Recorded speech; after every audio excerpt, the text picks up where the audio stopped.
we wouldn't be able to do anything that me and all of our colleagues came in to do. So, Prime Minister, over to you.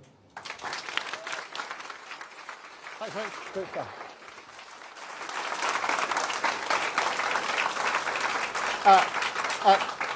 Thank you, Rachel. Thank you, Wes. And thank you, Denise. Where's Denise gone? Denise, come and sit down with us.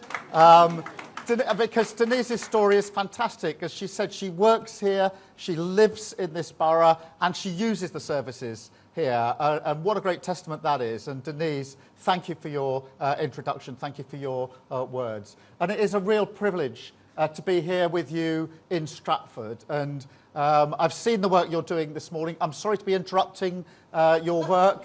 I do understand how hard it is. My mum worked in the NHS. She was a nurse and a very proud nurse with it. My sister worked in the NHS. And my wife still works in the NHS in one of the big London hospitals. So I do understand what you do, how you do it, and what you put in, and why you do it as well. And so let me start by saying a big thank you to all of you for what you do.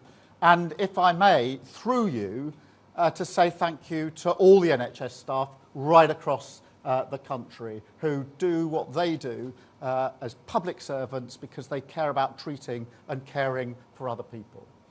Thank you also for welcoming us here to your neighbourhood health centre, because it's buildings like this here that represent the future of the NHS. And I've just had the chance to go round and see some of the work that's going on here, the 24 teams that you've got working on dentistry. Really pleased to see that you don't necessarily need an appointment. You can walk in. We've got children and families up there on the next floor having their teeth done. Hugely important. And that's what a neighbourhood health service can do, working in partnership with the people that it serves. And Denise, you're the embodiment of that.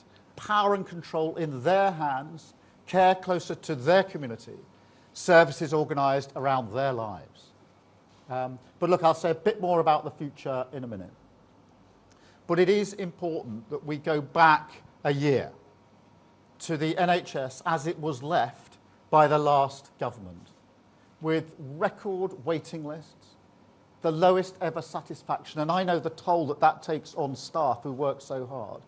100,000 children waiting more than 6 hours in A&E.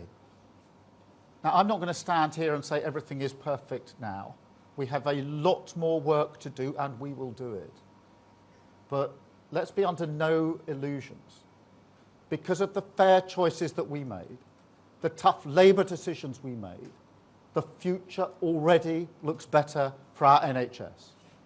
And that is the story of this government in a nutshell. It's breakfast clubs, hugely important for children coming in to school so they're ready to learn. Potholes across the country filled. Fuel duty frozen. 4 interest rate cuts, hugely important for mortgage holders. Setting up Great British Energy. Levelling up workers' rights. Record investment in affordable housing. Infrastructure the length and breadth of our country. It's all down to the foundation we laid this year. All down to the path of renewal that we chose, the decisions made by the Chancellor, by Rachel Reeves, which mean we can invest record amounts in the NHS. Already over 6,000 mental health workers recruited, 1,700 new GPs, 170 community diagnostic centres, really important, already open, new surgical hubs, new mental health units, new ambulance sites, record investment right across the system. And because of all that, the results are crystal clear. At the last election a year ago, we promised 2 million extra appointments in the NHS in the first year of a Labour government. We've now delivered 4 million extra appointments, and that's thanks to all your hard work and that of your colleagues. 4 million. That's a record amount for any single year ever. And I want to thank you all for the part that you have played in that. That is what change looks like. A promise made and a promise delivered.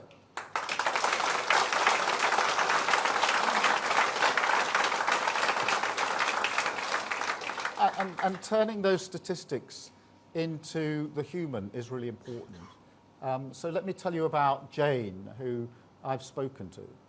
At Christmas, she was taken to hospital with back pain, and the diagnosis was not good.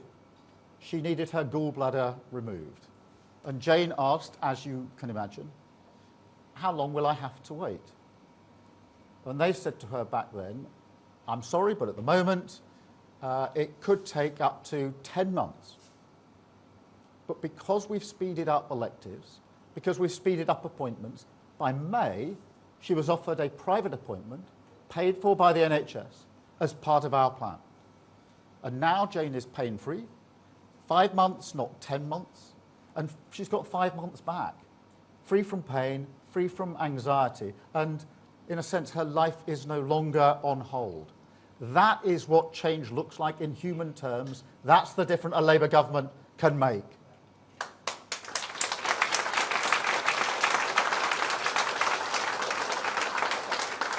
But we have to keep going. We are fixing the foundations. We made choices that no other government would make, and we're starting to repair the damage that's done to the NHS and public health through COVID on austerity. But reform, what we're talking about today, isn't just about fixing problems. It's also about seizing opportunities. And the way I see it, there's an opportunity here, because the NHS is at a turning point in its history. We're an older society now. Disease has changed. Conditions are chronic. They're long-term. They need to be managed. And that means we need to reform the NHS to make it fit for the future.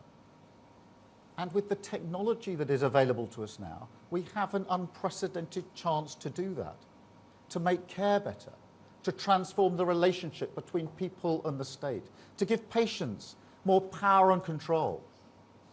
And this is about fairness. Millions of people across Britain no longer feel that they get a fair deal. And it's starting to affect the pride, the hope, the optimism that they have in this great country. And our job is to change that. And the NHS is a huge part of it. I mean, for 77 years this weekend, the NHS has been the embodiment, if you like, of British pride, of hope, that basic sense of fairness and decency. 77 years of everyone paying in, working hard, doing the right thing, secure in the knowledge that if they or their family needs it, the NHS will be there for them. In 10 years' time, when this plan has run its course, I want people to say that this was the moment, this was the government that secured those values for the future. And look, when people are uncertain about the deal they're getting from this country, what fairer way is there to respond than that? By giving them more control, by partnering with them to build an NHS that is fit to face the future. And that is what this plan that we are launching today will do. It will do so in 3 ways, 3 shifts, if you like, that will transform healthcare in this country.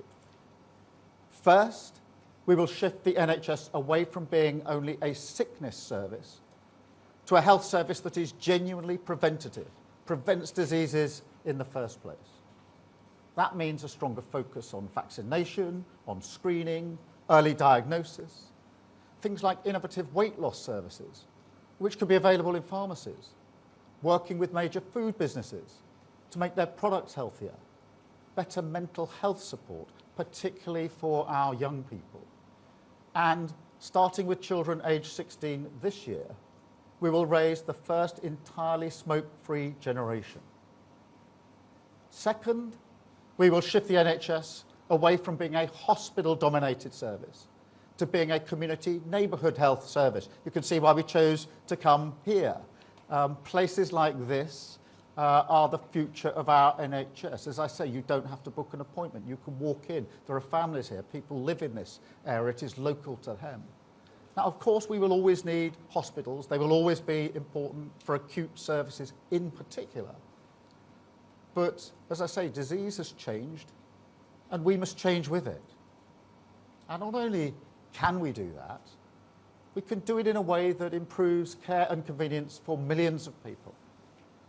So just imagine it, nurses, doctors, pharmacists, dentists, carers, health visitors, all under one roof, but also alongside them, services like debt advice, employment support, smoking cessation, preventative services, which we know are so crucial for a healthy life. Now that is an exciting prospect.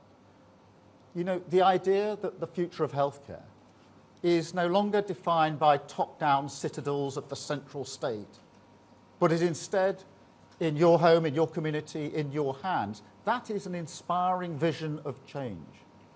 It will bring the state and the people it serves into a partnership on something that we all care deeply about. But more importantly, it means a future where we have better GP access, no more 8 a.m. scrambles, more dental care for your children, better care on your doorstep, and a neighbourhood health centre like this in our coastal towns, in our rural counties, in every community across the country, every community across the country. Finally, the third shift, from the analogue NHS that we have at the moment to a truly digital health service, a health service capable of seizing the enormous opportunities that are there in science and technology, in genomics, in artificial intelligence, advanced robotics. And look, all of you will have seen in your everyday lives what this can do, and I've seen some of it as well. I've spoken to stroke patients whose lives have literally been saved by technology and AI because it could find the blood clot in their brain in milliseconds, giving them just enough time to be operated on and saving their lives. So this plan, this 10-year plan, backs technology to deliver because it can and will save thousands of lives. But it's not just about saving lives. AI and technology is an opportunity to make services more human. That always sounds counterintuitive that AI and technology make us more human.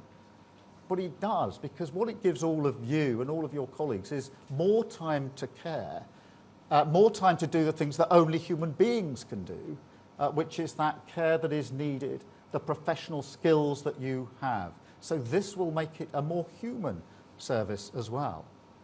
And it's not just cutting-edge stuff. Technology like phones in the pockets of everyone in this room. We can make use of that as well. Now, it's not often I invite people to look at their phones when I'm making a speech, but if you get your phone out and look, you've got lots of apps on your phone. Seriously, because what you're going to see on your screen if you have a look at it is that entire industries have reorganised around apps. Retail knows the power of it, transport, finance, weather, you name it, shopping. Why can't we do that with health? Why can't we have that app on your phone? Why not the NHS app on your phone? Making use of the same dynamic force to cut waiting lists at your hospital, to make it easier to book an appointment with your GP, to give you more control over our health. There is no good reason why we can't.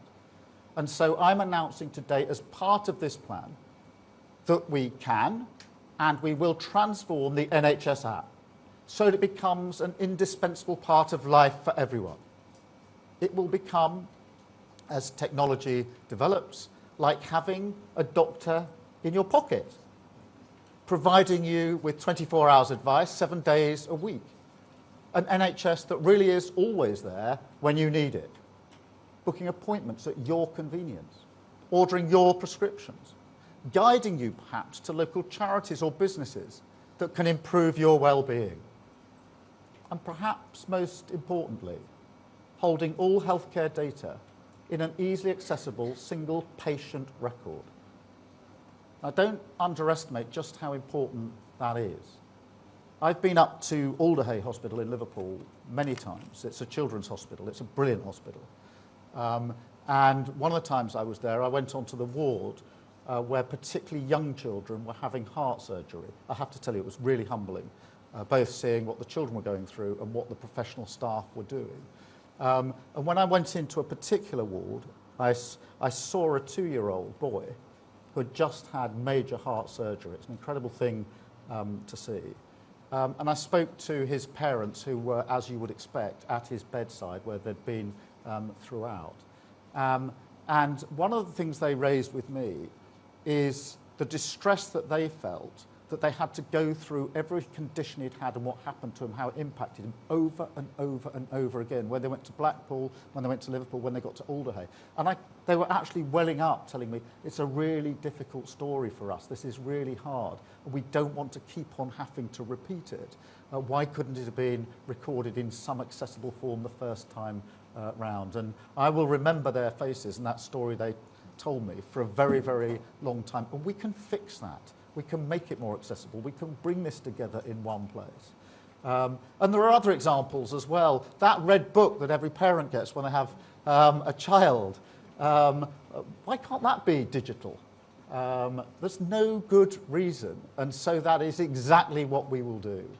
We will turn this app into a new front door for the entire NHS, a reformed, modernised and renewed neighbourhood health service. So that is the plan that we will launch today.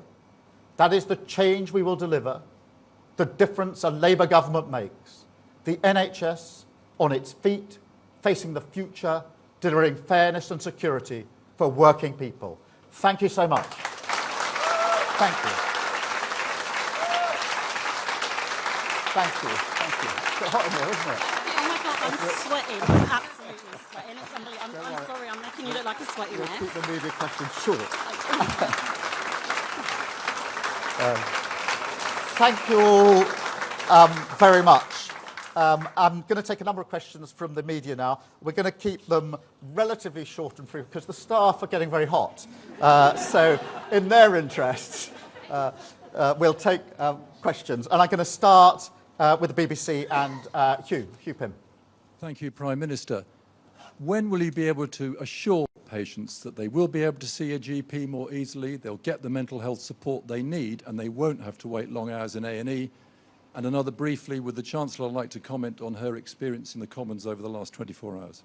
On the question of when you'll see the change, it's a 10-year plan, but we're already starting on the change. And Hugh, if you haven't had the opportunity, I would recommend walking around here, because a lot of what I've been describing in terms of neighbourhood centres, you will see here. Not all of it, of course, but you will see the teams doing the dentistry, people walking in.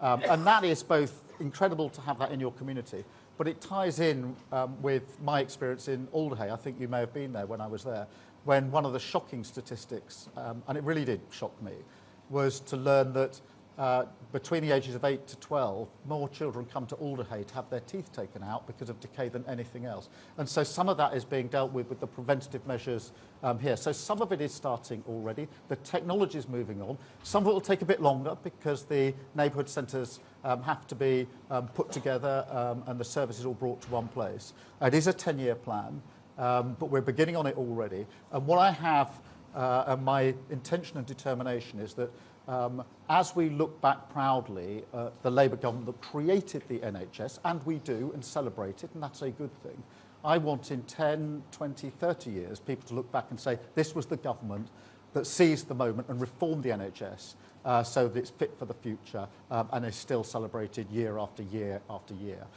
In relation to the Chancellor, I'm not going to stand here and speak for the Chancellor, but as she's made clear on a number of occasions, yesterday was a personal issue, and I'm certainly not going to say anything more about that. I think it's just fantastic that she is here. And as I say, none of this would be happening if she hadn't taken the decisions that she's taken. So she took those decisions, and she'll be taking them for many years to come. Thank you, Hugh. Beth at Sky. Thank you, Prime Minister. Beth Rigby, Sky News. PM, your first year anniversary has been marked by a self-inflicted shambles over welfare that's left you and your Chancellor wounded. You've U-turned on your reforms, your MPs don't trust you, and markets worry that you've lost resolve on fiscal discipline. It's the epitome, isn't it, of sticking plaster politics and chaos that you promised voters you would end. You say it's your responsibility, so can you explain to our viewers how you got this so wrong and what you intend to do to rebuild your trust and authority in your party? And if I may, I know it's long, sorry. Chancellor, first, it's really good to see you today. It's really good to see you here. But Prime Minister, I have to ask you, on a human level, people were shocked and baffled that in the Commons yesterday, you did not offer your Chancellor your support. Was it because you didn't see what was happening, or did you not know what to do? Thank you. Well, Beth, let me just clear that up straight away. I didn't appreciate what was happening because, as you will probably appreciate, the PMQs is pretty wired. It goes from question to question, and I'm literally up, down, question, looking at who's asked me a question, thinking about my response and getting up and answering it. And so it wasn't just yesterday. No Prime Minister ever has had side conversations during PMQs. It does happen in other debates when there's a bit more time, but in PMQs, it is bang, bang, bang. That's what it was yesterday, and therefore I was probably the last to appreciate anything else going on in the chamber. That's just a straightforward human explanation. Common sense explanation, if you like. In relation to your invitation to tell your viewers what we've achieved in the first year of a Labour government, I'm very pleased to say we've brought down waiting lists. We promised 2 million extra appointments. We've delivered 4 million extra appointments. We've begun the project to build 1.5 million houses, particularly social and affordable houses. In schools, we have introduced breakfast clubs, really important for children so they're ready to learn when they get to school. We've rolled out free school meals to 500,000 more children, hugely important to them. We're just doing more on childcare. That comes on stream in September. So that is 9 months to 4 years free childcare across the country.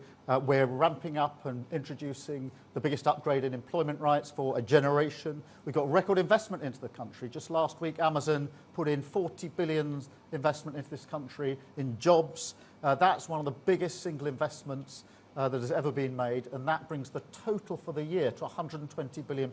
These are companies, global companies and finances, who don't have to put that into the United Kingdom. They're choosing to put it into the United Kingdom because they've got confidence in what we're doing, confidence in the fiscal rules that the Chancellor has crafted so well. We've delivered a defence uplift to 2.5% and made it clear it will be felt in every community, in jobs. We've created hubs so that local businesses, small businesses benefit from that. We've delivered 3 trade deals, which governments tried for a long time. The US trade deal was talked about for I don't know how many Prime Ministers. Who came along and delivered it? This Prime Minister with this Labour government. The India deal, I think, was talked about for 8 years. Who came along and delivered it? This Labour government. And of course the EU-UK reset. And only a few weeks ago, many people were saying to me, you can't have a US deal and an EU deal, Keir. You've got to choose one or the other. And we've got both. And it's measured, Beth, by the thing that matters most to me, which is improving the lives of working people. And that trade deal with America was hugely important to JLR and the car manufacturing sector. And equally, the SPS agreement with the EU will bring down prices in supermarkets across the country. I could go on, Beth, but it's a long list of achievements of this Labour government, and I'm really, really proud of them. You had to collapse your welfare reforms because you were going to lose a vote in the House of Commons. Are you just in denial? You've totally ignored my question. No, I'm not, and we didn't get the process there right, but I think it's right that if we're looking at the entire year, that we look at all the things we've delivered, and I always do this through the eyes of the working people up and down the country that we came into government to serve, that really mattered to me. I actually gathered them in the back garden of Downing Street the other day. These are all the people I'd met along the way in the campaign trail, people working in the public sector, people doing campaigns, people who put in every day. I got them back, partly to show what we delivered on the commitments we made to them, partly to make sure that we always have them in our mind's eye. And they are very, very pleased that we've delivered waiting list down, that there's housing they're going to be able to afford, that their schools are looking better, their hospitals are looking better, record investment, and all those people whose jobs are going to be either secure under JLR or created under the other investments coming in. That is what matters to me, and it's really important that I stand up and be absolutely clear. I'm very clear. I'm very proud of the decisions we've made. They were tough decisions, they were the right decisions, but only because we took them that we got this platform that we can now build on. Thank you very much, Beth. I've got Rebecca from ITV. Rebecca. Thank you. Yeah, Rebecca Barry, health correspondent, ITV News. Prime Minister, given the current workforce crisis in the NHS, how will you ensure there are enough staff to provide these neighbourhood services. And on the Chancellor being here today, many members of the public will be concerned about her. How is she today, and is she here simply to calm the markets? No, she's here because she's the Chancellor. The plan that we are delivering today is only deliverable because she took the decisions that needed to be taken and allocated the money for this plan. And so that is why she's here today, and I'm very glad that she is. In relation to the workforce, we have got obviously a workforce plan, and we're working with the workforce on it. The big difference between a year ago and now is that a year ago, the government was blaming the workforce for their failures. So when the past Prime Minister was asked, why aren't you hitting waiting list targets, he said, it's not my fault, it's their fault. We came along and we said, we'll work with you. And we'll get you off the picket line onto the front line. We put together a plan for the year, which we launched in the beginning of this year. That was signed by the Secretary of State and signed by the NHS. And this plan we're launching today was not something the government dreamt up and sort of imposed top down on the staff. It was, Wes Streeting went through this, it was consulted on widely, both with staff who participated and communities that they serve. And so they recognise in this plan what their patients, their communities have always said to them. And that's why I'm really pleased that we're working together on this plan. And that's why I know that it is achievable, deliverable, and it is heartening, and I said this to the staff, to see some of it already happening right here in Stratford. Thank you very much. I've got Gary from Channel 4. Thank you, Prime Minister. The Chancellor's said in the past that when it comes to the budget, you won't be, during this government, coming back for anything like the tax hikes in the last budget. Can you actually, hand on heart, repeat that now? Because after this week, a lot of experts, a lot of people in the city think you probably can't and maybe shouldn't. Well, Gary, first of all, let me say what every Prime Minister or Chancellor says anytime they're asked about a future budget, because it's always the same. This isn't a Labour answer or a Conservative answer, but no Prime Minister or Chancellor is going to write a budget in advance. But we did really tough stuff in that budget of last year. We made sure that we stabilised the economy, and we took the big and heavy decisions early on.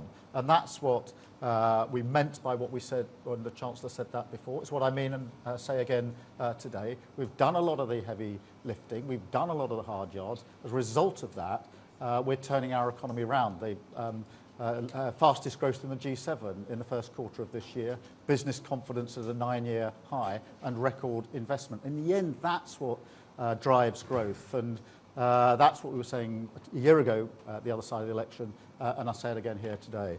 Thank you, Gary. Doing yesterday, because it looked rather serious for a while. Well, Gary, a lot of people were worried. What they were saying was they weren't sure a Labour government, maybe without Rachel Reeves in it, would balance the books. Well, Gary, again, I think, as you know, it's unwise, and politicians don't comment on markets, and I'm not going to do so. Thank you. Andy from Channel 5. Thank you very much, Prime Minister. Andy Bell, 5 News. Can I also say, good to see the Chancellor here after yesterday, and would invite her again if she would like to say a few words about what happened yesterday and her reflections on that. I'll leave you to think about that for a moment. But Prime Minister, what people did see yesterday, whatever the cause in the Commons, was a Prime Minister, a Chancellor clearly under enormous pressure. Do you worry that this is becoming too much pressure for your Chancellor? No, I have every faith in my Chancellor. She has made incredibly important decisions in the last 12 months, and we wouldn't be doing what we're doing today without those important decisions. We work in lockstep and will continue to do so for a very long time.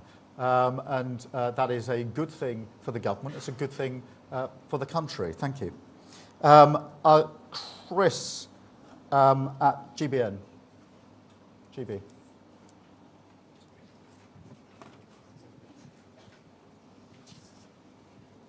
Thank you, Prime Minister. Your benefits climb down this week was humiliating, but for many it's depressing because only a Labour government can properly reform the benefits system. Outside of the Timms review, is benefits reform off the table? And how will you meet this £6 billion black hole this autumn, tax rises or borrowing? And just finally, a duty of care to your team. Will you have a word with Lindsay Hoyle about what you said to the Chancellor in future, or anybody else? I won't comment on the second issue, Chris, as you'd expect. But look, no, we are pressing on with reform. It is important that we reform the system. Welfare isn't working. The two examples that stick with me most are the million young people who are neither earning or learning. That is not good. That is not progressive. No government should be satisfied with that, and I'm not. And we got 3 million people out of work through ill health. Again, I'm not satisfied with that. And I know, from having seen it for myself, how hard it is for some people to get back into work. I've seen and talked to people who have been through ill health and want to get back into the workforce. There's slight trepidation of doing so, fearing even trying, and that's why what we're putting in place, the right to try, for example, it may seem like a small thing. It is a huge thing for people who want to get back into work. The bill that we delivered on Monday obviously rebalances universal credit. That's been long overdue, and ensures that those with the severest disabilities don't go through unnecessary reassessments. That's been called for a very, very long time, and it's the right thing to do. And of course, Stephen Timms will now conduct this review. And I don't think you'll find anyone in Parliament who doesn't think that Stephen Timms is a thoroughly decent man of huge integrity, that we can have faith in to do the review and make the changes that are necessary. Thank you very much, Chris. I've got Natasha from LBC. Good morning, Prime Minister. Natasha Clark, LBC. You've made it to your first anniversary in Downing Street, nearly. You've said it's been a tough one, but the NHS, you say today, is looking better already. If you could go back in time to a year ago and give yourself any advice, what might you say? And if I may, Macron is addressing Parliament on his state visit next week. Do you think that Donald Trump should get the same privilege? Thank you. President Macron is obviously coming next week for a state visit. That's a good thing. And as you will have noticed, the relationship between the UK and France is in a very strong place under this government. My personal relationship is very strong. Equally with President Trump, again, the relationship between our country and the UK and the US matters hugely. It's as close as ever, and I've got a good relationship with President Trump as well. In relation to the details of his visit, I mean, they're normally set out nearer the time, so I'll come back to you on that if I may. In relation to the first point was, sorry. What would you say to yourself if you could go back in time? Many things. Focus on what matters most. And that's why when I say what matters is who you have in your mind's eye, I really mean it. Because it's very easy to think that this particular issue is of paramount importance or that particular issue, and they often are important in their own right. But I came into politics relatively late in life. I'd done other things beforehand, and I came in for one simple reason, that I wanted to change the lives of working people for the better. And I don't believe in anything else. That's why I don't believe in performative politics. I don't think rhetorical speeches without the action to back them up are worth doing or making. It's the change that you bring about. It's why I absolutely wanted to change the party so we could win an election. It's why I wanted to win that election, and why I want to change the country. And so my advice is the same advice I've always given myself. Be really clear what you're trying to achieve. Keep that focus. Don't ever be knocked off course. But most importantly, remember the people whose lives are going to be changed by what you're doing. And for me, it was really that reception, what we did the other day, getting the men and women from across the country into Downing Street, not what you might call the superstars, but in many ways the superstars, which is the men and women who are putting their lot into this country, whether it's in public service or in many, many other ways, coming in and reminding me and being with me, this is who we're doing it for. And that's always been the approach I take, and I'll continue to take it. Thank you very much indeed. Sophie from the Mirror. Sophie Huskisson from the Daily Mirror. We know that poverty is a key driver of ill health and burden on the NHS. Given concessions made to your welfare plans come at a financial cost, can you confirm whether scrapping the two-child benefit limit is still on the table? And if I may, another quick one. Can I ask for your response to the news that Liverpool football player Diogo Jota and his brother died in a car crash? Let me start with Jota, because this is devastating news.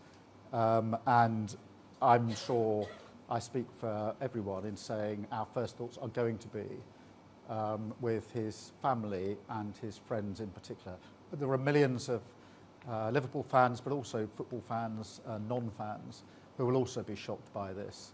I think Liverpool Football Club have just put a statement out, as I understand it, but it is devastating, and it is really important that we bear in mind just how difficult a period this will be for his friends and for his family.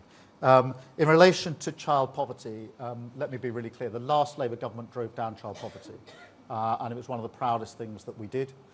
Sadly, the last government allowed child poverty to go back up again. I'm determined that this government will drive it down, just as the last government did. We've got a strategy and a task force working on this. We'll lay out the full details of that. I personally don't think there's a silver bullet that if you do this one thing, it will deal with child poverty. I think we've got to look at a range of things, including, of course, the sort of stuff that's in this plan today, including what we're doing, helping people back into work, but many others. The breakfast clubs, the free school meals are all part of the work that we've already started on in relation to child poverty. We'll set that out, but as I say, I've never personally believed that there's one silver bullet, that that's the one thing you need to do and nothing else. I don't think that is actually going to achieve it, and therefore the plan will be much more broad-based and comprehensive than that. Thank you so much. I've got Sean from the Mail. Sean. Hiya, Sean Wooler from Daily Mail. To deliver this 10-year plan, you would need a third term in government. How confident are you that you can carry the public support and your MP support for that long? And how many years will they have to wait until they can see a GP when they need one and be confident an ambulance will arrive within minutes rather than hours when they call 999? I'm very confident because this government was brought into power to bring about change.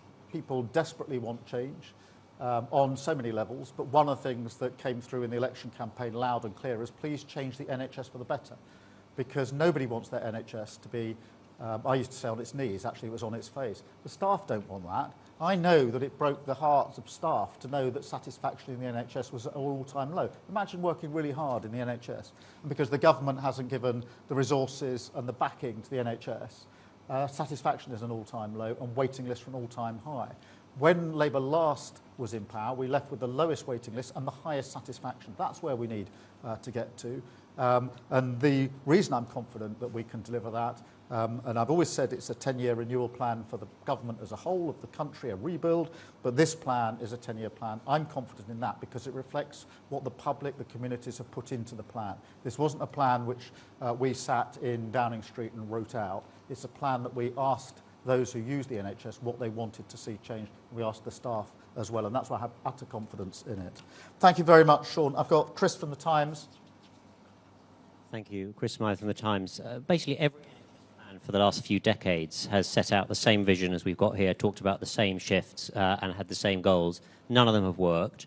What in this plan makes you convinced that this time will be different? And is part of what you're saying to staff, given the financial situation and your political opponents, that if it doesn't actually change this time, the NHS might not exist in 10 years? And if I could just add on the events of yesterday, having to drag your Chancellor here to look performatively happy in front of the cameras, does it say something a bit unpleasant about politics? Chris, I don't think that's an accurate or fair description in relation to today. But just in relation to the NHS, we're putting in the resource, we're putting in the priority, and we've got the resolve to see this through. And in the end, I genuinely believe it's only Labour governments that can do this. It was a Labour government that created the NHS. In the teeth of opposition from others, the Conservative Party couldn't have done it, and we did it. I think it's only a Labour government that can therefore make the NHS fit for the future, but we've got the resolve to do it, the determination. We've got the government that sits right behind this, and the way we're doing it is to work with the NHS rather than blaming them when anything goes wrong. And that's the difference. We'll deliver it. And I'm really pleased that I can evidence that by the work and the changes that have already happened.